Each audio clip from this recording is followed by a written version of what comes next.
These are your Proclamations. these are the certificates. And these are proclamations. The certificates have the names on them.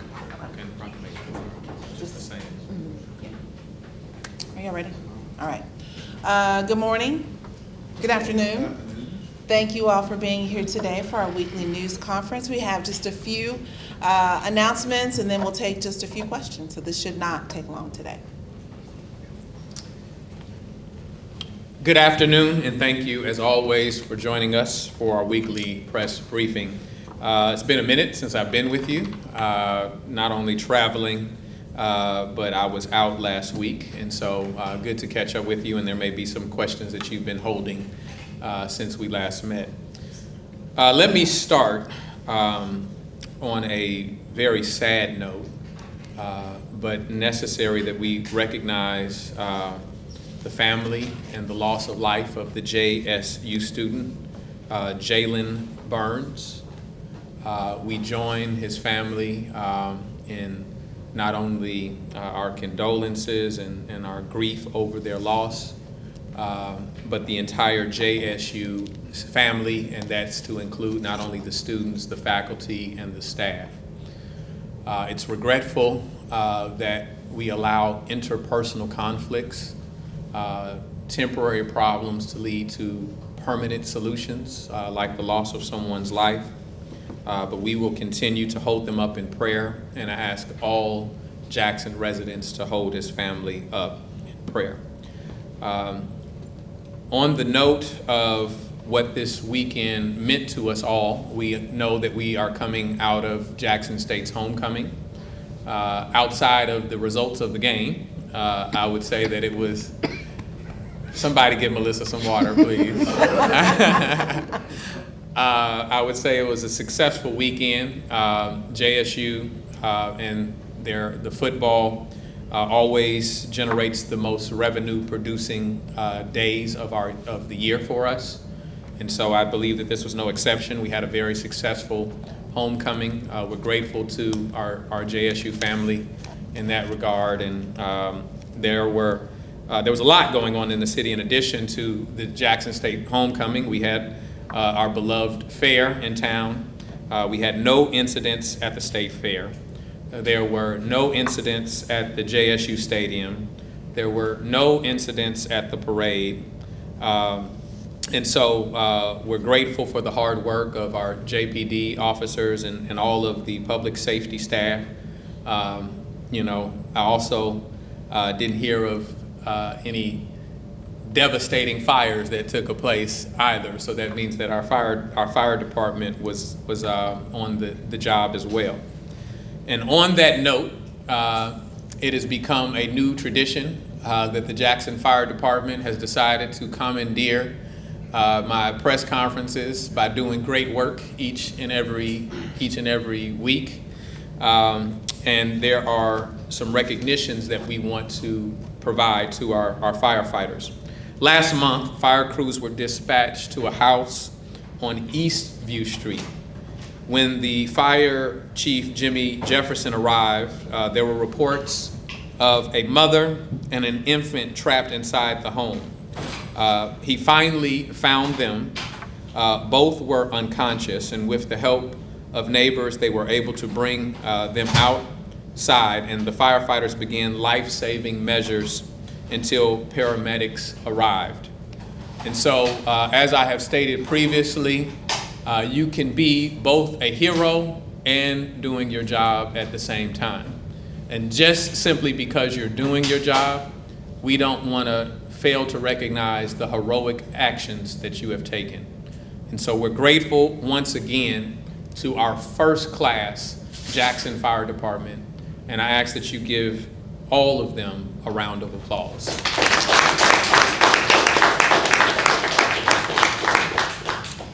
It is my responsibility to acknowledge and speak on behalf of the people I represent, and that's the residents of Jackson, to let you know how grateful we are to your service, your commitment, your professionalism, your compassion.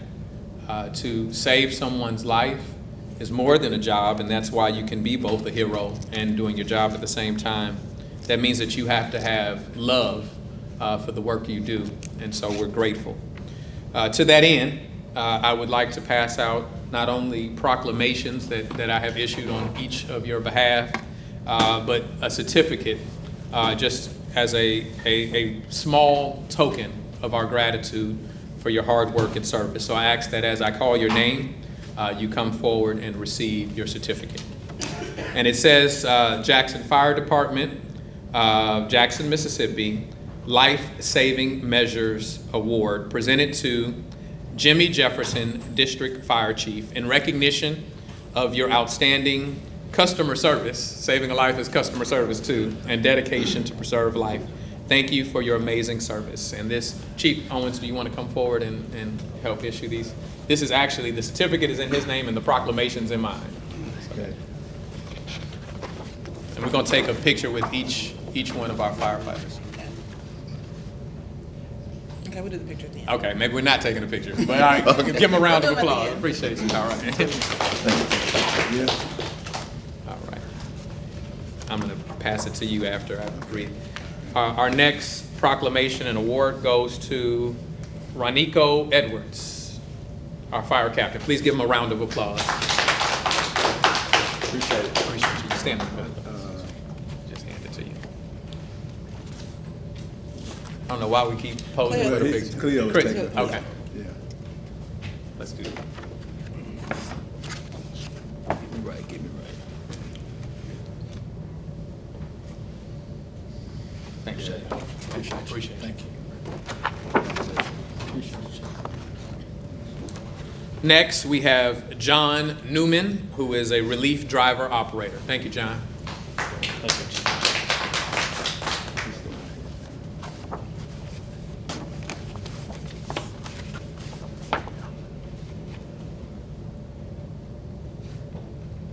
Thank you very much. Appreciate it. Thank you. And we have Kenneth Wilson Jr. All right.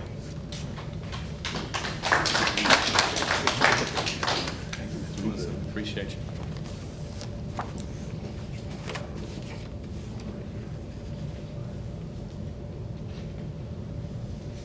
All right. Thank you. Appreciate you. Thank you. Thank you. Brian Victor. All right. Appreciate you.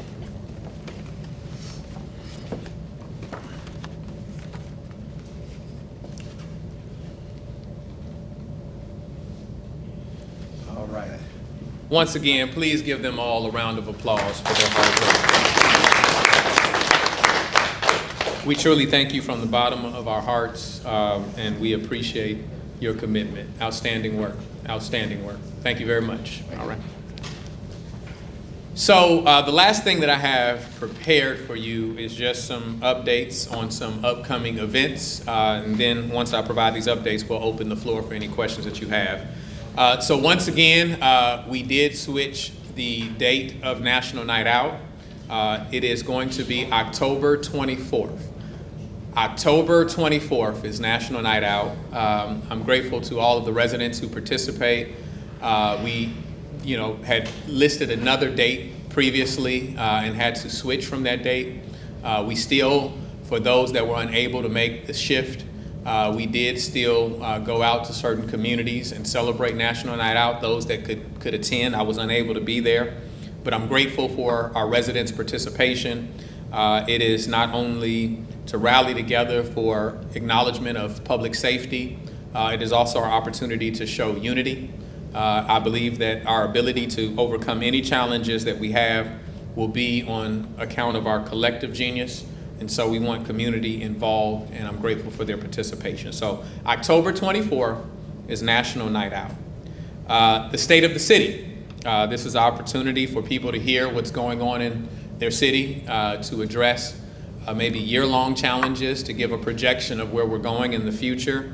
And a new tradition that we have tried to establish is, be creative even in the location that we host the state of the city, as a signal of Jackson's growth and development, as an opportunity to make residents aware of new things that are happening in their cities. There are ribbon cuttings that I go to every week, just about, cutting ribbons, hundreds of ribbons throughout a year.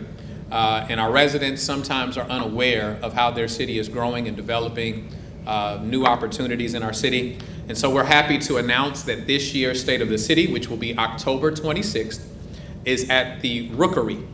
The Rookery is at 234 East Capitol Street, and that State of the City will be at 6 p.m. So please come out, enjoy the State of the City, enjoy not only what I have to share about the city's progress and things to expect in the coming year, but also as an opportunity to showcase some of the talents and abilities of Jacksonians, young Jacksonians, and some of our older Jacksonians. So we try to take advantage of all of those things at that time while showcasing a new establishment in our city. So once again, that is at the Rookery, 234 East Capitol Street, October 26th at 6 p.m. There is a day party in recognition of Breast Cancer Awareness and Domestic Violence Awareness Month. There will be food trucks on hand, and this is October 27th, the day after the State of the City. Let's come and enjoy each other, party with a purpose. I share with people my personal connection with this.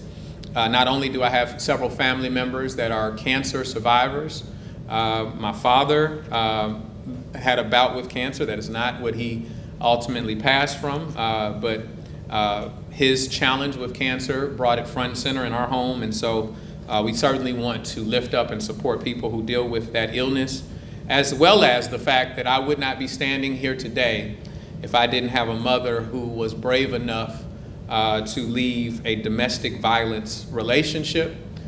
She was married once before my father, and in an abusive relationship. And so we certainly want to make people aware of all of the dynamics that lead to domestic violence, as well as encourage people not only to not perpetrate violence on others that they love, but give people confidence in how they venture out of destructive relationships. And it's here. And it's here at City Hall. Okay, it didn't have a location on here, but it's here at City Hall, October 27th. Food trucks will be on hand. Do you happen to know the time? I think it's like maybe Chris. Food trucks will be here at 10, maybe 11. Okay, the food trucks will be here at 10 a.m. And the event starts at 11. So please, October 27th, 11 p.m. here at City Hall, please come out in recognition and support of Breast Cancer Awareness and Domestic Violence Awareness Month. The holiday parade, we did not have one last year. It became difficult because of our students traveling, getting bands there. There were a number of reasons why we were unable to accomplish that last year. Well, the good news is that it's returning. December 9th, once again, December 9th, recognizing cultures from all around the world, we are going to be having our holiday parade, bringing in the holiday season. So please join us December 9th, and I will step aside for Chris Gray to give you a few more details on that.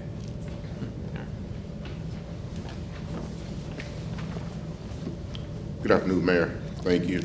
As the Mayor stated, our holiday parade this year is December the 9th. We are theming it around Christmas around the world. The administration asked for it to be a multicultural parade or diverse parade. It was specifically stated that we need to make the parade about all of the citizens and businesses and faith-based organizations that make up the city of Jackson and the capital city. We're inviting everyone from around the metropolitan areas to participate in our parade this year. We're asking that you also contact us for applications at 601-960-2324, or you're welcome to call the Mayor's Action Line at 601-960-1111. Again, we're asking everyone to participate that is from a faith-based organization or just a different, all cultures. We needed all cultures to reach out to us for this parade this year. Should we talk about Roll Up Dumpster Day? Roll Up Dumpster Day? Mayor, we also have Roll-Off Dumpster Day on this Saturday, October the 21st. It will be from 8 a.m. to 3 p.m. At the Metro Center Mall, the Dillard's parking lot, which is located behind the Metro Center. Again, that is October 21st, Saturday, October 21st, from 8 a.m. to 3 p.m. You're welcome to call the Solid Waste Division to find out exactly what the do's and don'ts are to participate in this dumpster day. That number is 601-960-1193. Thank you, Mr. Gray. We appreciate not only those updates, but your hard work with our Constituent Services Division. We're really excited about the holiday parade. And as Mr. Gray said, we want it to be welcoming to all people of all backgrounds. You know, I am Christian, and obviously the birth of Christ has a particular significance to us around this time, but there are other celebrations. And this being all of our city, we want to be inclusive of all people who want to participate and bring in the holidays. I celebrate Christmas. I celebrate Kwanzaa, which is not a religious celebration, but a cultural one. And so we know that there are a number of celebrations that take place at this time. And so we want everyone to come out, enjoy the city, enjoy the holiday season, demonstrate the unity that we talk about, and have a good time. So once again, that is December 9th. Please come out. With that, that concludes the prepared remarks that I have. If you have any questions, we're prepared to take them. Yes, sir. Yeah, I wanted to ask about the city park. Has there been any discussion or any interest to moving it towards moving the city park to the LaFleur Love State Park at all? I mean, the city zoo, I'm sorry. No, I don't know what anybody's talking about at a Board of Supervisors meeting today. We have been quite clear on what our intent is there. We've been working with community members most recently, you know, over the last couple of months to talk about low-hanging fruit, how we continue to build, while there are a lot of opportunities that have not been seized on in some time. And that's due to a number of factors. One was a financial one. The reality is that the zoo is generating more revenue today than it was in many years prior to the last few years, because a lot of the money was being redirected towards investigating a move as opposed to being invested back into the attraction. And so we want to invest into the attraction. There are a lot of opportunities that are not only present for that community and around that zoo. When we talk about transitioning to another area that happens to have far more amenities into it, we don't want to create huge gaps in one community to draw all the resources to one side of town. That doesn't mean that we still don't pursue other opportunities, other development in those areas that you know may have high traffic volume and you know may not be using its highest and best value. And that property at LaFleur's Bluff is a state property. There was a very big development that this administration, I won't say what it was, worked on, was very promising, only for non-Jacksonians to have more of a say-so in its development, and that opportunity was pushed away. So we carry on this narrative of businesses not wanting to come to Jackson, and the reality is that sometimes when we do secure and find the businesses that very much want to come in the city, we need to be able to demonstrate operational unity so that city officials that work and are tasked with looking at the city's growth and development and what residents want can work along state officials that may own a lot of the property in the city. And we have to work with them in order for those development opportunities to come into fruition. Lastly, what I will say is that, you know, there are some benefits to being a capital city. You have things like, state buildings that bring people here to work and they're in the city for a period of time while they're working. There are some challenges that capital cities have, such as the fact that so much of your property within your city is state-owned, which means it's non-taxable, which means that you can't get revenue from it, which means that it limits what you can develop on. And so that is why many cities, many capital cities nationwide, in fact, most capital cities nationwide receive what they call payment in lieu of taxes. Jackson does not receive that.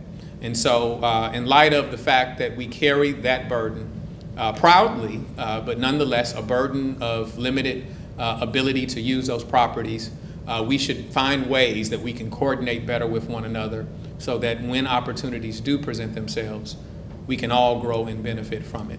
There is no way that the state of Mississippi grows without Jackson growing, and so we have to work together. Yes, sir. So you haven't talked to any of the supervisors about the zoo? It has not been any conversation, nor have they tried to talk to us. I think that one of the supervisors mentioned that he was going to put some money towards it and just move it. I don't know what he thinks the zoo is. I don't know who he thinks owns the zoo. I don't know how he thinks that process works. But there has been no effort to communicate with us on it. I'm sure it's just kind of throwing out political statements. Yeah. Do you have any comment on concerns about library closures? I don't have, I can have a comment on it. I mean, we've kind of visited this before. We've indicated to you what we're doing. We are shutting down the Eudora Welty location. That building and that property is slated to be demolished so that there can be a green space created in front of the two Mississippi museums. We look to not only beautify that area, but a space that community can use going forward. The delay in that, so people know like why we keep saying it, is that there is a tower that is behind the Eudora Welty Library where different service providers rent out space from the city of Jackson on that tower. That tower has to be relocated in an area that does not interrupt service for people, those that are renting space on the tower. We have to make sure that we find it within proximity that allows for there to be no interruption. And so we need to build a new tower, relocate all of those service providers on that new tower, and that is what is holding us up. With respect to some of our other libraries, there are a lot of needed repairs. They're aging buildings like the rest of our buildings. We have found money within the bond that they received to accomplish some of those repairs. I'm certainly not suggesting that any and all repairs that are needed to be made will be made, but eliminating, the very big library that has become difficult to maintain, that its facility has really truly shown its age, will be helpful. We're looking at other alternatives. People have suggested, we have long tried to work out an agreement for the old library, which is across the street from Eudora Welty. I know that that was mentioned by a council member. We've been trying that for the better part of 2 to 3 years. We've worked with Archives and History. They are trying to help us in securing that building. It's not owned by the city. It's owned by First Baptist. And they have just simply said that they have a different vision for their building, and at this time they're not interested in selling it to us. And so we've thought about maybe a limited footprint of Eudora Welty Library, being in the Union Station. We have a re-envisioning of Union Station. We still will have the ability to catch the train and do the travel that you need to do through that space. But we're already looking to create a business incubator in Union Station, and so a smaller footprint of a library may actually serve that purpose and be consistent with that vision. And so we're looking at that as an alternative. And the reality is that in 2023, libraries are not what we previously knew them as. They are no longer warehouses for books. They are often used by people who are seeking jobs, who are seeking to start up their own business, that may be doing research. And so far more libraries have a larger footprint of computer space that is available to the residents that use them. Still love books, and we don't want a library without books, but it won't be as predominant of a feature of the libraries we choose to move forward with going forward. Okay. Yes, sir. Just to clarify, what was the building you were speaking about with First Baptist about? So there is the historic library, which is right across the street. It's I don't know what they may be housing in the building now, but it appears to be, you know, from outward appearances, considered abandoned. It's certainly not in use on a consistent basis, but it's directly across the street. It is the historic library that you know, the Tougaloo, yeah, the Tougaloo 9 we're in. There's a placard outside of that building. And so for many reasons, it is attractive to us. I don't know at what point the city lost control of it, or it transitioned, or somebody purchased it. And maybe there wasn't a purpose at that time, but we certainly would love and would like to speak to those in leadership, and have reached out a number of times. And they've just simply said that they have a different vision, which I don't want anybody to villainize them for that, right? They have the right to have a vision for their property. But if at any point that vision is abandoned, we stand ready, and we would like to purchase it, and we'd like to you know, redesign and create a library space there. It is important that we have our libraries. As I said, I mentioned the reasons why many residents use them. And so not only do we think that there needs to be one in all parts of our city so that residents and youth alike can use them, but also, you know, one of the things that I'll be talking about later that is so spectacular about Jackson, amazing about our city, is that when you talk about literary geniuses, Jackson has always punched above its weight. And so, you know, just the name of Eudora Welty needs to be on a library just as much as, you know, we love, you know, Margaret Walker Alexander and Richard Wright, and someday I imagine there'll even be an Angie Thomas library in the city of Jackson.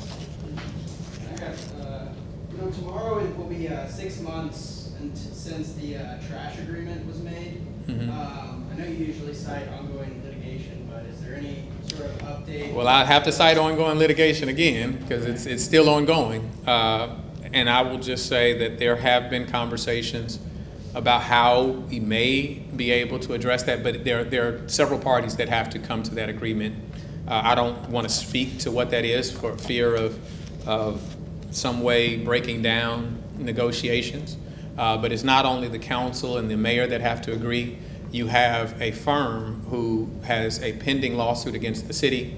And so even if we reached an agreement, if it doesn't include how we dissolve of that litigation, then the threat of residents having to directly pay an increased fee is very prominent, and one we have to figure out. And so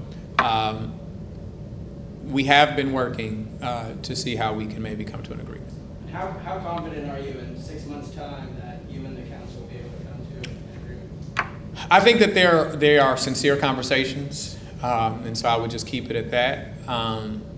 And my city attorney, I think, has some updates for me in terms of the outside party that has to be spoken with, and what their attorney has communicated. And so after we do that, then, you know, we'll see. You know, but in terms of the litigation, everybody has briefed. You know, we've actually, our city attorney's office has sent a memorandum or made a filing asking the court for, you know, a schedule of when it might believe that it is ready to come to a decision. So that is one of the major lingering questions that has to be resolved. But if the three parties can come to an agreement, then potentially what you could see is something that is in place that not only includes a plan going forward, but how we can maybe resolve the lawsuit. I don't know. I'm not trying to speak for any of the other parties. I'm just telling you that conversations are taking place. Yeah. All right. Thank you all. Thank you so much. We appreciate you. And thank you to our firefighters again. You got snug. Wedged in. You